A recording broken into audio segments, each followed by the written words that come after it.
Hello बच्चों, आप सभी का एक बार फिर से स्वागत है हमारे channel easy way to study में। बच्चों, आज हम आपके लिए लेके आए हैं कक्षा 8वीं की विज्ञान विषय की कार्यपत्रक नंबर 16।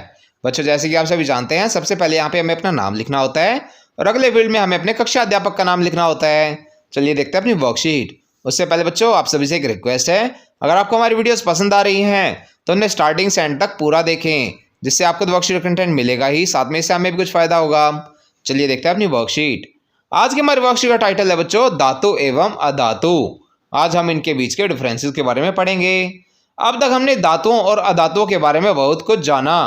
आज हम धातु और अधातु के भौतिक गुणों की तुलना करते हुए उन सभी की पुनरावृत्ति करेंगे।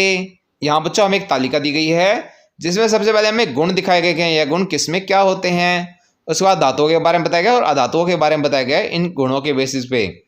पहला है दिखावट, तो धातु में यह चमकीली या चमकदार होती हैं। अधातु यह निष्प्रभ, मलिन या चमकदार नहीं होती, आयोडीन को छोड़कर।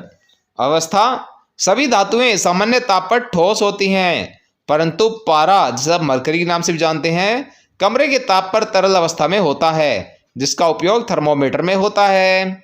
अधातुएं ठोस, द्रव्य और गैस तीनों अवस्था में पाई जाती हैं। कठोरता, सोडियम, पोटेशियम और लेड को छोड़कर अधिकांश धातुएं कठोर होती हैं, वहीं अधातुएं यह सामान्यतः नरम या फिर भंगुर होती हैं। इसके बाद बच्चों आघातवर्धनीयता, इसके बाद हमें बताया गया है धातुएं आघातवर्धनीय होती हैं, यानी पीटकर शीट में परिवर्तित किया जा सकता है। वहीं अधातुओं के बारे में बताया गया है यह नरम होने के कारण चोट होने पर टूटकर बिखर जाती हैं, अतः ये आघातवर्धनीय नहीं होती हैं। तान्यता, खींचकर तारों में परिवर्तित करना, सामान्यतः सभी धातुएं तान्य होती हैं, वहीं अधातुएं ये तान्यता का गुण नहीं दर्शाती। चालकता के बारे में बताया गया है धातुएं ऊष्मा और विद्युत की सुचालक होती हैं, वहीं अधातुएं ऊष्मा और विद्युत की कुचालक होती हैं। ध्वनिक, ध्वनिक क्या होता है बच्चों, जिसमें आप किसी चीज पर चोट करते हुए घंटी की आवाज बंद करते हैं। यहाँ पे हमें धातुओं के बारे में बताया गया ये ध्वनिक होती हैं, जिसकी वजह से घंटियां धातु की बनाई जाती हैं। वही अधातु के बारे में बताया गया ये ध्वनिक नहीं होती हैं।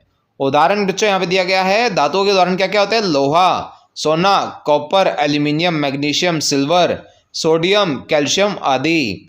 अधातुओं के उदाहरण होते हैं carbon, oxygen, nitrogen, chlorine, sulphur, iodine इत्यादि। इसका बच्चों हमें कुछ प्रश्न दिए गए हैं, चलिए देखते हैं इन प्रश्नों के उत्तर। पहला प्रश्न है, दो धातुओं के नाम लिखिए जिन्हें चाकू से काटा जा सकता है। तो इसके उत्तर आप लिखेंगे सोडियम, पोटेशियम।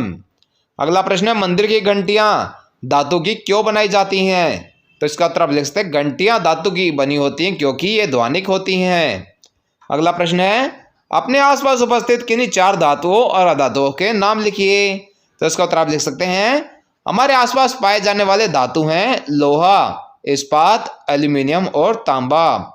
वहीं अधातुओं के लिए आप लिख सकते हैं हमारे आसपास पाए जाने वाले अधातु हैं लकड़ी, ऑक्सीजन, प्लास्टिक और रबड़। इसका बच्चों अगला प्रश्न है, धातुओं और अधातु में अंतर स्पष्ट कीजिए। तो यहाँ बच्चों आप एक तालिका बना लेंगे, इसमें एक तरफ धातु और एक तरफ अधातु के बारे में लिखेंगे। सबसे पहले धातु के बारे में लिखा है ये चमकदार होते हैं, वहीं अधातु यह मलिन या चमकदार नहीं होते, आयोडीन को छोड़कर। धातुओं के बारे में बताया गया है पारे को छोड़कर सभी धातु सामान्य ताप पर ठोस होते हैं, वहीं अधातु यह तीनों अवस्थाएं यानी ठोस, तरल और गैस में पाए जाते हैं। इसका हमें बताया गया धातुओं के बारे में सोडियम, पोटेशियम और लेड को छोड़कर अधिकांश धातुएं बहुत कठोर होती हैं, वहीं अधातु ये सामान्यतः नरम या भंगुर होते हैं। इसके बाद धातुओं के बारे में बताया गया सामान्यतः सभी धातुएं तान्य होती हैं, यानी खींचकर तार बनाए जा सकते हैं, वहीं अधातु ये तान्यता गुण नहीं दर्शाते। उसके बाद धातुओं के बारे में बताया गया धातुएं ऊष्मा और विद्युत की सुचालक होती हैं, वही अधातुएं ऊष्मा और विद्युत की कुचालक होती हैं। अगला प्रश्न है बच्चों, एक ऐसी धातु का नाम बताइए जो कमरे के ताप पर द्रव्य अवस्था में होती है। तो इसका उत्तर आप लिख सकते हैं पारा। पारा ही बच्चों हमारी एक ऐसी धातु है जो आपकी कमरे के ताप पर द्रव्य अवस्था में होती है, और इसे आप थर्मोमीटर में भी इस्तेमाल कर सकते हैं। बच्चों, यह आपकी वर्कशीट का आखिरी प्रश्न है, इसी के साथ आपकी वर्कशीट यहाँ पर समाप्त होती है। आशा करते हैं आपको अच्छे से समझ में आई होगी। बच्चों, अगर आपको हमारी वीडियो पसंद आई हो तो उसे लाइक करना और अपने फ्रेंड्स के साथ शेयर करना ना भूलें। साथ ही अगर आपका कोई क्वेश्चन है तो उसे आप कमेंट सेक्शन में ज़रूर पूछें, हम आपके क्वेश्चन को जल्द से जल्द आंसर करने की कोशिश करेंगे।